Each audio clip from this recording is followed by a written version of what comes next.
Salve a tutti, oggi ci occupiamo di acqua, l'acqua inquinata e non della nostra regione, una regione che tra l'altro è una delle più importanti dal punto di vista dell'acqua nel nostro territorio, ha l'acqua più buona, dicono. Ne parliamo con Maurizio Conte, assessore regionale dell'ambiente. Abbiamo il miglior bacino idrofilo d'Europa, perché poi vediamo le nostre acque minerali le troviamo in tutte le tavole in giro per il mondo.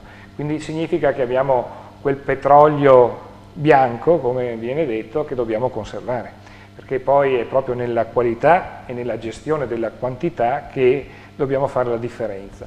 Soprattutto perché poi lo leghiamo a un territorio che proprio dalle montagne al mare vede nell'elemento acqua l'elemento sia appunto aggregante, ma soprattutto che qualifica un territorio. La quantità di neve che scende anche magari in maniera forte durante l'inverno è fondamentale per garantire le riserve d'acqua poi nelle nostre falde, e serve garantire che quell'acqua che scorre nei nostri fossi, nei nostri fiumi sia un'acqua controllata sia appunto in quella che è la qualità, ma soprattutto anche nella gestione di una sicurezza idraulica che ha bisogno anche di investimenti. E dall'altra parte quel valore aggiunto che può avere l'acqua di qualità quando arriva al mare e diventa acqua balneabile, perché quelle bandiere blu che per fortuna anche quest'anno confermano che le nostre acque, sia del nostro mare Adriatico sia appunto dei nostri laghi, è un'acqua che permette la balneazione e quindi diventa anche elemento di qualificazione di quel sistema turistico che è fondamentale per poi avere anche un ritorno economico fondamentale per la nostra economia veneta.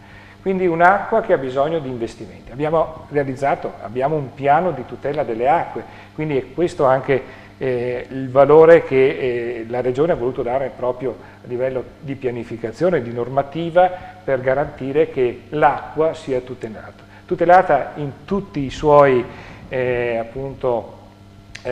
utilizzi, dall'acqua potabile, perché noi vogliamo garantire che quell'acqua che è di qualità sia garantita a livello potabile. Per questo che si sta investendo in quel sistema acquedottistico che è quello realizzato da Veneto Acque, un anello che ci permetterà ad esempio di portare acqua pura delle nostre falde della Pedemontana proprio magari nelle parti del Polesine, che attualmente devono attingere dall'Adige e dal Po, potabilizzare l'acqua, avere costi anche superiori. Questa è una notizia nuova, diciamo. Questo è sicuramente no? un investimento importante, più di 150 milioni di euro che si stanno investendo proprio per realizzare queste condotte. E quando si concluderà questo? Stiamo realizzando adesso gli ultimi pozzi che potranno poi iniziare ad attingere l'acqua e quindi portarla già nella prima fase che è realizzata.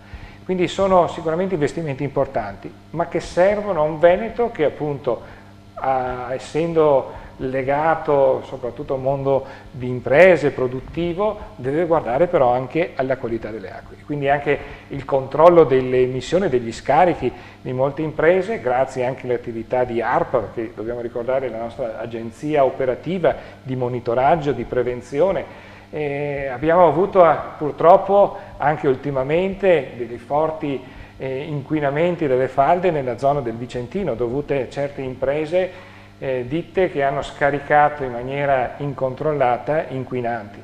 Adesso paghiamo magari l'effetto di qualche decennio fa, ma stiamo trovando inquinanti e su questo dobbiamo investire per garantire che appunto siano realizzati sistemi di abbattimento, ma anche una rete di acquedotti che ci permette appunto di garantire a tutti l'utilizzo di acqua potabile. Ecco, parliamo degli inquinanti in agricoltura, che sono un altro aspetto importante. L'abbiamo visto cosa vuol dire gli inquinanti in agricoltura quando arrivano nella laguna di Venezia. Dobbiamo ricordare che è stata fatta una legge speciale proprio per la laguna di Venezia per investire nei sistemi di depurazione, quindi sono state fatte fognature, depuratori, controlli appunto degli scarichi industriali e anche dell'utilizzo di fertilizzanti chimici in agricoltura. Abbiamo investito ad esempio per garantire che ad esempio il compost che deriva proprio dai rifiuti organici sia investito proprio per garantire meno chimica e più natura anche in agricoltura.